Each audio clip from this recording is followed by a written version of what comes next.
ജനാധിപത്യപരമായിട്ട് ഞാൻ സെലക്ട് ചെയ്ത് പോയി കഴിഞ്ഞാൽ നിങ്ങൾ പിന്നെ എന്നെ സാറേന്ന് വിളിക്കേണ്ട ആവശ്യമില്ല. നിങ്ങളെ സെലക്ട് ചെയ്ത കസേലയിൽ എടുത്തിട്ട് 56 വണ്ടി 560 പോലീസുകാരെയും കൊണ്ട് നടക്കുന്നത് ഞങ്ങളുടെ പണം കൊണ്ടാണ്. സോ അഹങ്കാരം കാണിക്കരുത്, അതാരായാലും ശരി. രണ്ടാമത് വേറൊന്ന് ഞാൻ പറഞ്ഞു, ഞാൻ ഈ സേവനത്തിന് ഇറങ്ങുകയാണെങ്കിൽ ജനസേവനത്തിനാണ്. അപ്പോൾ ജനങ്ങളുടെ കയ്യിൽ നിന്ന് ഞാൻ ശമ്പളം വാങ്ങിക്കാൻ പാടില്ല. അതുകൂടെ ഞാൻ പറയും. എൻ്റെ ശമ്പളം എൻ്റെ കോൺസ്റ്റിറ്റ്യുവൻസിയിൽ 7 പഞ്ചായത്തിലെയും ആളുകളുടെ ഓരോ റെപ്രസെൻറ്റേറ്റീവ് വെച്ച് ഞാനൊരു ട്രസ്റ്റ് തുടങ്ങും. ആ ശമ്പളം ആ ട്രസ്റ്റ് കിടക്കും. വർഷത്തിന് ലാസ്റ്റ് ഈ 7 പഞ്ചായത്തിനും തീരുമാനിക്കാൻ ഏറ്റവും പാവപ്പെട്ട പെൺകുട്ടി ഏതാണെന്നുള്ളത് അവളെ കല്യാണം കഴിച്ചു കൊടുക്കാനുള്ള സെറ്റപ്പ് ഞാൻ ചെയ്യുക. അത് എൻ്റെ ശമ്പളത്തിൽ നിന്നായിരിക്കും. So I don't want that. അല്ലെങ്കിൽ ഇതിന് പേഴ്സണലോ വണ്ടി ഉണ്ടെങ്കിൽ ഇതൊക്കെ ഉണ്ടായിട്ട് പിന്നെ എന്തിനീ ശമ്പളം? എനിക്ക് പെൻഷൻ ഉണ്ടോ? സോ അതുകൊണ്ട് എനിക്കതിൻ്റെ ആവശ്യമില്ല. അതായത് സർ പട്ടാളത്തിലുണ്ടായിരുന്നു. സ്വാഭാവികമായിട്ടും പട്ടാളത്തിൽ വർക്ക് ചെയ്യുന്ന ഒരു പട്ടാളക്കാരുണ്ട്. സ്വാഭാവികമായിട്ട് കുറെ ശത്രുക്കളെ നേരിടേണ്ടതായിട്ട് വരും. സിനിമയിലുണ്ടായിരുന്നു. സിനിമ ഒരു കോമ്പറ്റേറ്റീവ് ഫീൽഡ് തന്നെയാണ്. ഇപ്പൊ രാഷ്ട്രീയത്തിൽ അതിനകത്തും കുറെ എനിമീസ് ഉണ്ട്. ശരിക്കും ഇതിൽ ഏത് എനിമീസിനോട് പോരാടാനാണ് ഏറ്റവും ബുദ്ധിമുട്ട് തോന്നിയിട്ടുള്ളത്? ബുദ്ധിമുട്ട് രാഷ്ട്രീയത്തിലാണ്.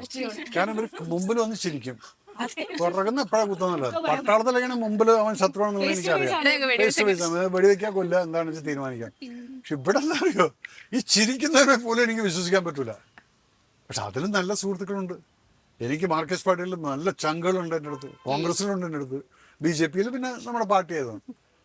പക്ഷെ അതല്ല, ഇവിടെ പലതും ചിലപ്പോൾ ഞാൻ what the hell, I don't want all this, let me go off.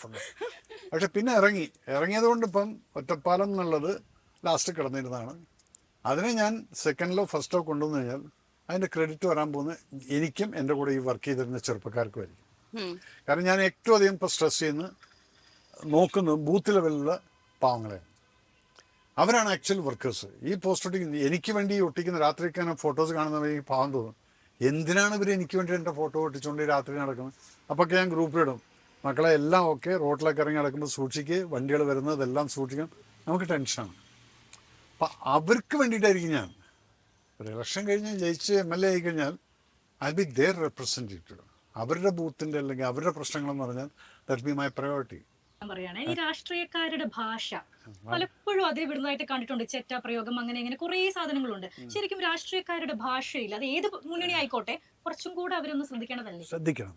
കാരണം നിങ്ങൾ ഈ അഹങ്കാരം കാണിക്കുന്നു. ഇപ്പം ചർച്ചയ്ക്ക് വരുന്നൊരുത്തൻ അച്ഛൻ അമ്മ എന്ന് പറഞ്ഞാൽ ആ വേറെ ലാംഗ്വേജിലൊക്കെ സംസാരിക്കുന്നത് കേൾക്കുന്ന സമയത്ത് ഇവരൊക്കെ സംസ്കാരം അതാണെന്നുള്ളത് ജനങ്ങളിപ്പം മനസ്സിലാക്കി.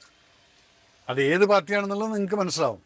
ഇവരൊക്കെ ഈ പാർലമെൻറ്റേറിയൻ ആ ഒരു കോളത്തിലാണ് നിൽക്കുന്നത്. So they are suppose to use the parliamentary language. What is parliamentary language? Even nonsense എന്നുള്ള വേർഡ് പോലും യൂസ് ചെയ്യാൻ പറ്റില്ല എന്നുള്ളത് ലോക്സഭയിൽ രാഹുൽ ഗാന്ധിയോട് പറഞ്ഞതാണ്.